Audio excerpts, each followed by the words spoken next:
Hey, I'd like to welcome you to another episode of Mission Matters. My name is Adam Torres. You can follow me on Instagram at Ask Adam Torres. Keep up with my book releases, book tour schedule, signings, all that other good stuff. Always love to connect with you there. And as always, if you'd like to apply to become a guest on the show, just head on over to missionmatters.com and click on Be Our Guest to apply. All right, so today I have Dr. Brisby on the line, and he is founder and medical director at Dr. Brisby's Medical Fitness Center. Mark, welcome to the show. Hi, Adam. Thanks for having me. Oh man, so we got a lot of topics to cover here today. We'll talk about medical fitness. What's the difference between that and let's just say the fitness that maybe we've heard of in the past? We'll get into that. We're of course going to talk about your fitness center and some of the things that you're doing there and offering that are unique and really contributing to people and their well-being. And just to get us kicked off, let's start off with the Mission Matters question. So at Mission Matters, our goal is to amplify stories of entrepreneurs, executives, and experts. So that's our mission. Mark, what mission matters to you? My mission that matters basically is being healthy is hard work. And we all kind of want to be healthy. Mm-hmm. I don't think there's anybody that doesn't want to be healthy, but we don't know what to do, or we have an injury and we don't want to get hurt. And so we want to be healthy, but it's hard work. What do I eat?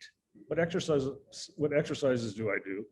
Do I do aerobic? Do I do anaerobic? Do I lift weights? Do I go for walks? You know, a lot of people want to do something, but they don't know what to do, or they're scared, or it's just hard.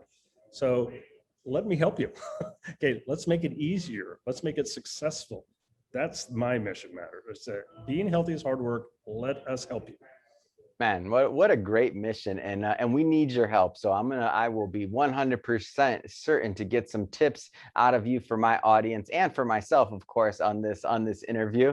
And maybe just to get us started, tell us a little bit more on how you got on this journey of medical fitness and helping people and wellness. I mean, tell us a little bit more about how you got started on this path. Well, my path began in 1980 when I was a trainer with UCLA Sports Medicine Department. So this is my 41st year of helping people.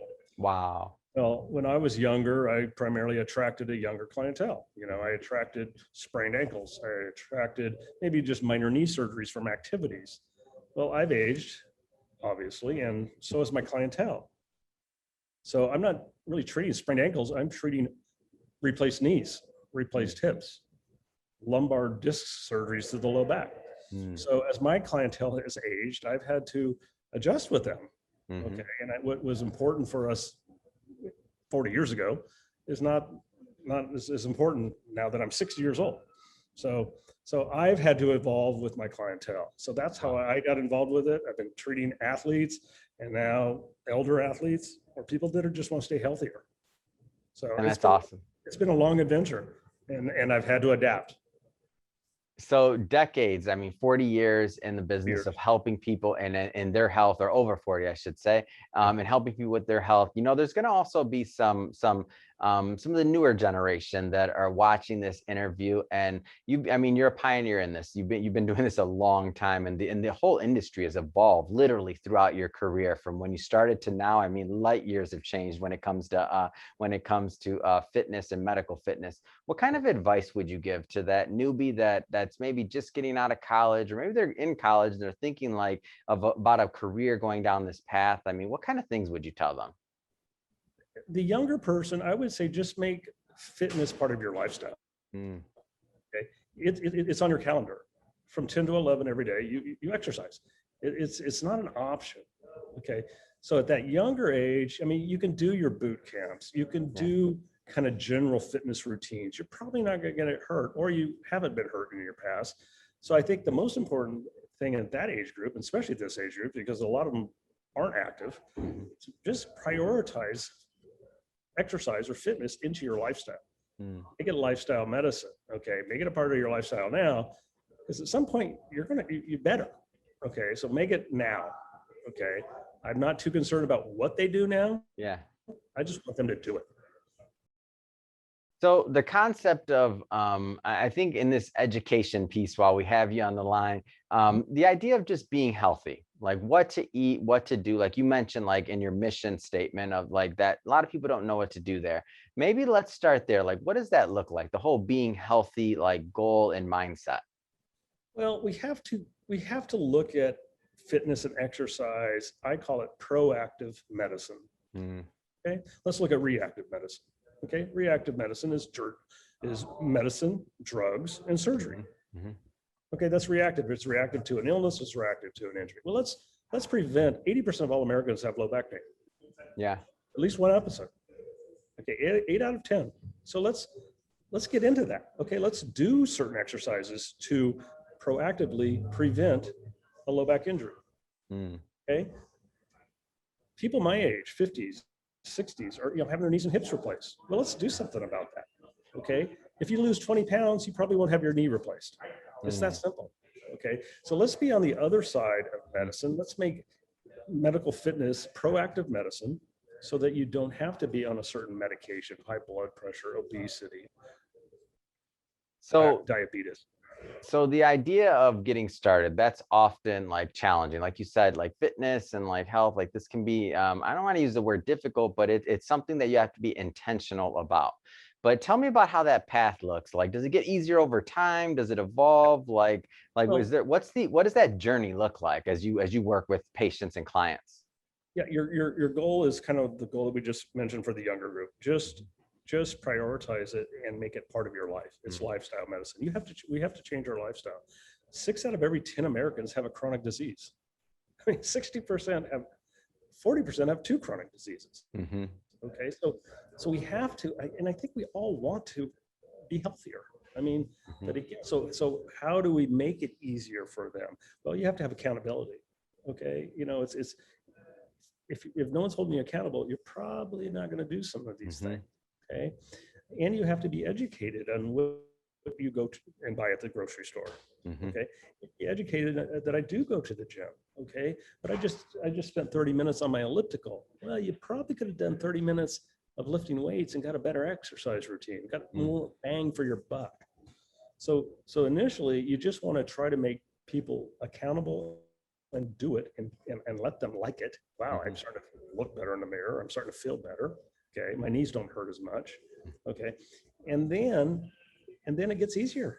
Okay, because once you see results, and results typically I say are 90 days. Okay, before they're real. Wow. Okay, 90 days before the results are real. Now, almost everybody the first day goes home, takes off their clothes, get in the shower, and they think they look better. Almost everybody thinks they look better after the first workout. You don't. Okay, but I'm guilty of that, by the way. I'm like, oh, that's good. Yeah. Okay, but when it's real is 90 days. The way you look and feel, it takes about 90 days. Okay, so that if you can get through that 90-day period, you're probably going to stick in there. When you have a New Year's resolution, the average New Year's resolution is done February 21st. 7 weeks. Okay, so they're 5 weeks short. Okay, so if they just go 5 more weeks, they can probably make that part of their lifestyle. Okay, then it becomes easier. They like to go to the gym. They like to eat better. They feel better. They look better, and it's real. That's amazing. All right. So I know this happened for me, and this happens to a lot of people. And you mentioned this a couple of times, both in you being in the industry so long, number one, but also like in treating your patients, like when they started, when they're younger, maybe sprained ankles. If they get a little bit further in age, then their needs change and what they want to do is going to change. I know for me that happened. So medical, I should say fitness wise, I was always a wannabe meathead, eating way too much protein, trying to lift way too much weight. As I started getting up there, like further in age, like my goals changed and my wants changed. I'm not trying to deadlift, 400 pounds anymore. Now I'm looking at, okay, how do I make sure this body like lasts me long term? How do I age to be like healthy and, a mature person one day that can still move and has their function? Can you tell me like what that looks like that change in like goals and things like that? Because I feel like there's some people watching this right now that maybe haven't considered that yet, but it's changing. Like your body changes over time. Well, that's the paradigm shift in exercise. Basically, in our younger years, it was pretty much vanity driven. Okay, look, okay, and that's I get it. I mean, who didn't? Who doesn't want to look better? Okay, especially in that younger years. But then as we get older, I mean, it's gone from vanity to hopefully longevity, Mm-hmm. okay, vitality. Okay, I'm halfway done with my life. How can I have a good quality of life? And I'm in Santa Barbara, California. I have very wealthy clients that come to see me, and sometimes it's too late. They have a lot of money, okay, but they didn't take care of themselves. Okay, they took care of their finances. Yeah. So as we get older, we need to focus a little bit more on our health. I mean, in 1860, Ralph Waldo Emerson, the number one wealth is your health. Yeah. Okay, and that's really true. And when you actually see the result of people that are very wealthy or didn't take care of themselves, and they want to do it, but it's too late. That's what's sad. And they come in and I can't. Okay, so the paradigm shift basically is taking it from a vanity standpoint into a vitality standpoint. And again, making it a lifestyle change. Make exercise proactive medicine. Mm-hmm. Don't want to be reactive and go see doctors. Okay, and we saw that with COVID basically, as far as the number one risk factor was obesity. And believe me, we're going to have more pandemics. Okay, and it's going to happen. Maybe not to this degree, but it may just be a flu. Okay, it might be a really bad flu. So we have to think of being more proactive in our healthcare and make exercise our medicine. So I think that's a great transition into a term that we've been using, but have yet to define or kind of go into yet, which is medical fitness. So I think for many people, that's going to be a departure from the typical, like just fitness by itself. So can you maybe just kind of distinguish what medical fitness is in your mind? Yeah, medical fitness basically is as we've aged, okay, then we're more inclined of really personalized care. Okay, going to an aerobics class 20 years ago where everybody's basically same, all their shoulders are the same, their knees are the same, their back. But when you get 50 plus, okay, we may have had a surgery.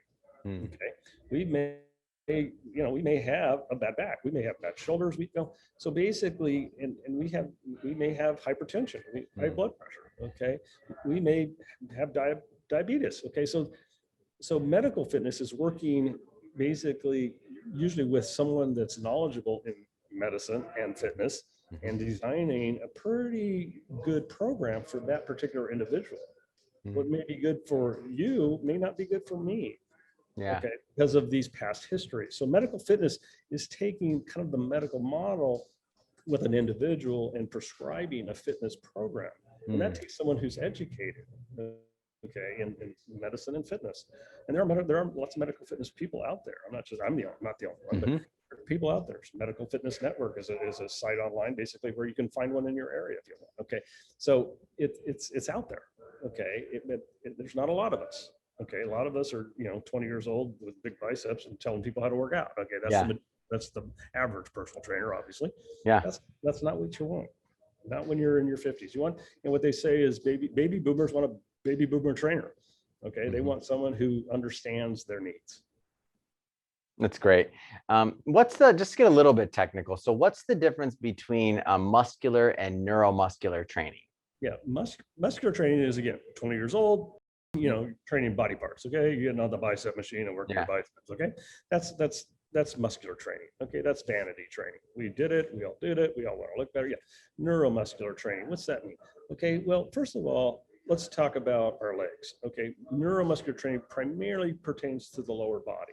Okay, so the leg extension machine at the gym, the hamstring curl machine at the gym. Well, we don't do those anymore. Okay? Nor should anybody. I mean, I don't care how old you are. Those machines should be thrown away anyway.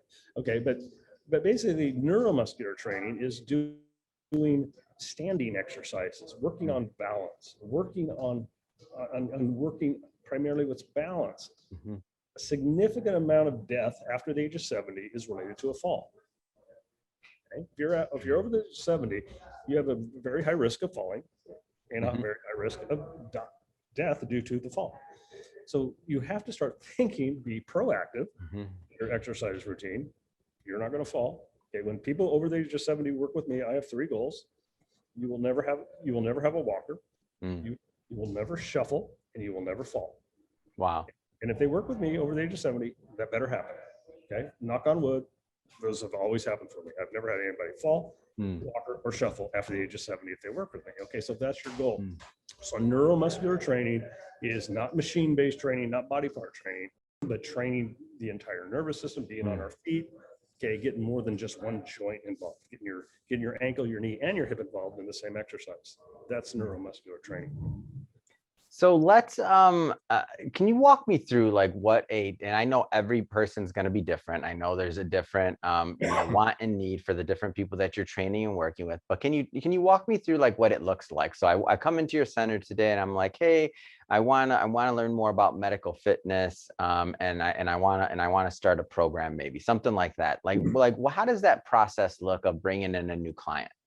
Bringing in a new client, basically, again, 20 or 70. First of all, we have to establish movement patterns. There's only basically in a weight room, you either push or pull. It's pretty simple. Okay. So, but what we need to do you know, as far as the lower body, there's only 3 movement patterns. One is a squat. Okay. Almost everybody does not know how to squat. That's getting off the toilet. That's getting your garbage can out from underneath your sink. That's getting your clothes out of your dryer. Okay. That's squatting. Okay. Almost everybody, 90%, does it wrong. And then crash their back because they're moving from their hips. So we need to teach movement patterns, squatting, single leg squatting or lunging or split squats. Okay. And those are single leg pushes or double leg pushes, and then a pull, which is your hamstrings. Okay. But your stand, that's your Romanian deadlifts. So you have to teach the movement. Okay. But again, in this age group, the number one core muscle, everyone says it's your abs. Yeah, if you just laid in bed all day and got out of bed to go to the bathroom and go to eat, it would probably be your abs. Okay? Yeah. But we're moving. Okay, we're movers. Our number one core muscle is our gluteus medius, our side butt muscle, because we're walkers, we're movers. And that's the stabilizer. That muscle's on the side of your hips, and that keeps you level. Okay. So we have to teach them how to balance on one foot, which is the gluteus medius. Okay.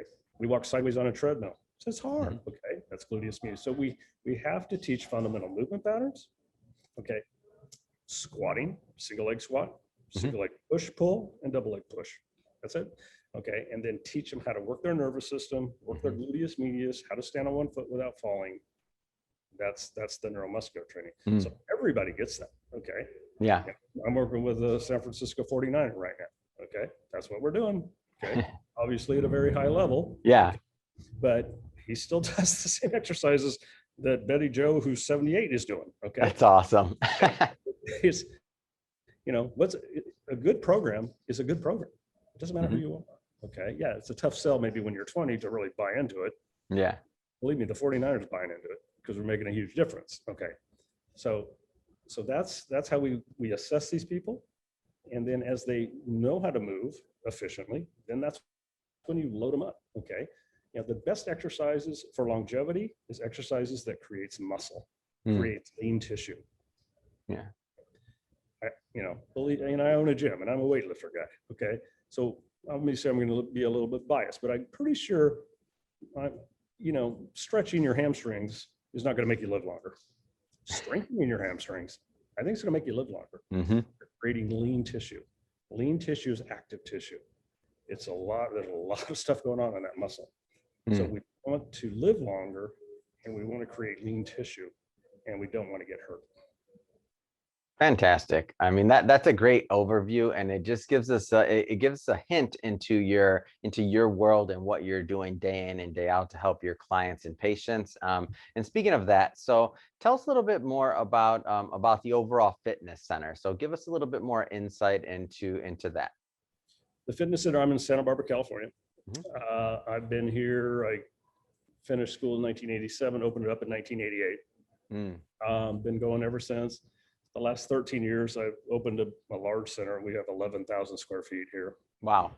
And you're in the center right now, correct? Like I'm looking at. Yeah. Oh, you're gonna keep telling me about it, but then I'm gonna make you take us on a tour. This is gonna be fun. Yeah. So this is a large fitness center, and like I said, 11,000 feet. I'm upstairs right now. We kicked everybody out for this. We have gym members, and I have a sports medicine practice. So people come in here for essentially three reasons. One, they're a patient. Mm-hmm. You know, they've hurt their low back. Okay. And we do therapy on their back. Okay. Mm-hmm. And they're here as personal training clients. They Yeah. come in and they just want to be proactive in their medical approach. Okay. Not reactive. And a lot of our patients turn into clients. They see what's going on here. Mm-hmm. It's like, wow, I don't want to be on this side of the room anymore. Okay, we call it the dark side. Okay, they don't want to be on the dark side of our office anymore. Okay, and then we just have general gym members who walk in and they're usually on one of our programs that we've implemented, and they just do their own thing. So patients, clients, and general fitness members is what comes in here. Take us on a little tour. Let's see, like maybe grab the little laptop and camera. Tell us a little bit about what we're looking at. This is awesome. Okay, so this is show and tell right now, Mark. This is awesome. Okay. Can you see this? Okay. Oh yeah, you were good. Okay, so this is upstairs. Obviously, Santa Barbara, beautiful town. And then this is kind of what we would call more of our executive gym. Okay, kind of quieter up here. Yeah. We good? Yeah, that's beautiful. Yeah. All right. This is a 1923 warehouse. Wow. Yeah. So this is the downstairs. Oh wow, that's beautiful. Can you see the dark side down there? Oh yeah, I see it. That's the dark side. You don't want to go there. Wow, that's awesome. Okay. So and then there's a big room all the way in the back. Okay. We're doing some martial arts back there right now. Oh, that's great. Okay. So yeah, that's fantastic. Well, you can go sit back down. I won't make you do any more show and tell, but I mean, everything looks great. It's huge. And you can see it's like great equipment. And I feel like now what I have to do is I have to get some free advice for you. I want some tips for my audience. So like I'm all about action, and you know, there's people watching this right now that are like what's the low hanging fruit? Like if somebody's like sitting down watching this and they're like, you know, I got to get started. I got to do something. I got to like I know, like I'm listening to Mark and I know that the stuff isn't just going to fix itself, and medical fitness sounds interesting. And it sounds like a little bit more than what I was thinking once upon a time, because I know it's different. It was a different concept when you explained it to me, by the way. So I was, like I said, I just hadn't made that transition yet in my thought process, but it makes a lot of sense. Yeah. So what are some things that people can do really just to get started? Like how do people get started to kind of go down that path? Well, I think initially, I think people underestimate themselves. Okay. Because I ask people everyone who comes to my office, like, what do you do for exercise? And they say, and they're 45 years old. I walk. I said, what do you do for exercise? I walk. And then, and I'm a smart aleck, and I said, walking is not exercise. I say you're too good for that. Okay. When you're 85, like my grandma, no, I'm being sarcastic, then it's exercise. Okay. So people, we need more than that when we're 45 years old. Okay. That's just something we do to do. We need to walk to do something. So I think, then I say, okay, well, just walk faster. Okay. Make it a faster walk. Okay. Or find a hill and walk up a hill. Okay. Make the walking harder if you're going to call walking exercise. Walk faster or find a hill. Okay. So we need to start doing more. Okay. If you've got pre-existing conditions and you do join a gym, okay, be careful. Okay. Be careful if you've got surgeries to joints. Okay. Yeah. That's what I'm trying to say is it's hard work. Okay. And a lot of people are scared. They don't want to get hurt. They went to physical therapy and they're not quite better yet. So be careful, but start doing something. Okay. If you go to a gym, I love ellipticals. I think it's a great way to get your body moving. It's a lot better than walking. Okay. Because the hip mobility is so much more. When you walk, your hips are basically just going like this and this and this. When you do elliptical, it's this and this and this. Okay. It's non-impact. Okay. It's good cardio. It's not really building a lot of lean tissue. It's not building a lot of strength, but it's something to get going. Okay. So I say, get going. This is the first thing. 8 out of every 10 Americans have low back pain. Okay. Well, we don't do sit-ups anymore. So hopefully most of us should know that we don't do sit-ups anymore. We don't do crunches. Okay. But start doing planks. Okay. A plank is And if you don't, there's tons of videos out there. I mean, just start doing planks. Okay.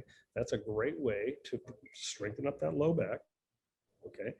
You know, stand on one foot, stand in the mirror, look at, just all you have to look at is your shoulders, stand on one foot, look at yourself in the mirror and watch your shoulders stay level. Okay? And do that 1 minute per foot. Okay. That's working the most important core muscle, the gluteus medius. It's giving you a lot of feedback from your ankle. It's giving you a lot of stability from your hip. And that will prevent falls. Okay. A stable hip will prevent you from falling. Start working balance, 1 foot, 1 minute, shoulders always stay level. That's hard. Yeah. That's a hard thing to do. Okay. A lot of people can't do it. Okay. So work on balance, work on some core strength, do some front bridges, start walking, start getting on the elliptical, walk faster, walk up a hill, push yourself. Okay. It's okay to push. Okay. For most people. Okay. It's just make walking harder because walking is not exercise. We're too good for that. Oh man. Well, I have to tell you, Mark, this has been awesome. I mean, I've learned a lot. I'm going to try that. When you said, you know, one foot, 1 minute, I'm thinking to myself, I don't know when the last time, or if I've ever tried that, actually. That's going to be one of my things that I'm going to do when I go home today. I'm just going to sit in the mirror and I want to be like, can I do it? Can I not? I don't know yet. The hip is say you're on your right foot, your right hip, right shoulder, left shoulder. We call it the hip, shoulder, shoulder triangle. That triangle should never move. Okay. And if it does move, you're going to drop your left shoulder. That means you lost your right hip. Okay. So work on that hip, work on that glute med. Okay. And then if you could do that for a minute, then we put you on wobble boards. Okay. Or then we make it harder. Okay. But that is the most important core muscle, is that gluteus medius, because we are movers. Love it.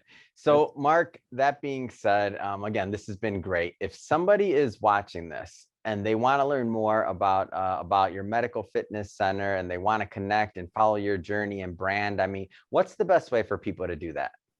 Yeah, right now, if they're in Santa Barbara, it's the training room. Okay. The website for the training room is the trainingroom.org. Okay. And then we are just launching a whole new online business as well. Okay. And there'll be a wait list basically, because we're just getting it ready to go. And that is drbrisby.com. Okay. And that is going to be personalized. That is going to be a personalized approach to fitness. It's going to be a monthly fee, and they'll have hour sessions with me, half-hour sessions with one of my trainers every week. Okay. It'll be a Nutrition Magician is an app that we've had, and amazing nutrition app. Basically, put in the food, it spits out all the nutrients, calorie, 26 micronutrients, and it grades you A through F. At the end of your day, you want your total dietary input as an A. So there'll be that. So if they are interested in basically an online, a monthly membership fee, that'll be drbrisby.com. Okay, and there'll be a wait list on that, because that's coming up, and we want to launch that. This is June. We want to launch that by August 1st of 2021. All right, Mark. So I want you to leave that website for me one more time, just so everybody can go check it out. Yeah, the Santa Barbara website basically is the trainingroom.org. Okay, that's our local thing for patients and clients to reach us. Okay, and then the other website was just drbrisby.com. Okay, it's going to be launched, like I said, very soon. We have a waiting list on that for basically people who are interested in our membership, our monthly membership, and that could be anywhere in the world. All right. Well, again, Mark, thank you for coming on to the show. And to the audience, as always, thank you for tuning in. Hope you got a lot of value out of this. Hope you learned a lot. I know I did. If this is your first time tuning in, don't forget, hit that subscribe button. We definitely want you to be a return listener and a return visitor. And Mark, thanks again. It's been a pleasure. Thank you, Adam.